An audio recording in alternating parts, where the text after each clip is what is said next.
નમસ્કાર મિત્રો, હર મહાદેવ. મહાવદ તેરસ મહાશિવરાત્રી આવી રહી છે. કહેવાય છે કે આ દિવસે જ સૃષ્ટિની ઉત્પત્તિ થઈ અને મહાદેવ જન્મ અને મૃત્યુના ચક્રથી ઉપર છે. પૌરાણિક માન્યતા અનુસાર આ દિવસે અગ્નિલિંગના સ્વરૂપે સૃષ્ટિની ઉત્પત્તિ થઈ અને અગ્નિલિંગ એ મહાદેવનું વિરાટ સ્વરૂપ છે.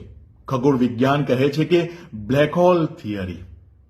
અને 12 શિવરાત્રીમાં આ મહાશિવરાત્રીનું મહત્વ અનેરું છે. મહાશિવરાત્રી વિશે ઘણું લખાયું છે અને કહેવાયું છે. એમાંની એક વાત, સમુદ્ર મંથન થયું, એમાં અમૃત નીકળ્યું, અમૃતની સાથે ઝેર પણ નીકળ્યું. ઝેર એટલું અસરકારક હતું કે આખી સૃષ્ટિનો નાશ કરી શકે. મહાદેવે એ ઝેરને પોતાના કંઠમાં રાખ્યું અને નીલકંઠ કહેવાયા. એ ઝેર કંઠમાં રાખવાથી શરીરમાં અસહ્ય પીડા મહાદેવને થઈ. તે વખતના ચિકિત્સક ઋષિઓએ મહાદેવને આખી રાત જાગવાનું કહ્યું, જેથી સવાર પડતાની સાથે જ એ ઝેર પોતાની અસર ઓછી કરી દે. દેવતાઓએ મહાદેવને વિનંતી કરી, મહાદેવ આપ આખી રાત જાગશો તો ઝેરની અસર ઓછી થશે. દેવતાઓએ ઉપવાસ રાખ્યા. ઢોલ, નગારા અને નૃત્ય મહાદેવને પ્રસન્ન કરવા માટે આયોજિત કર્યા.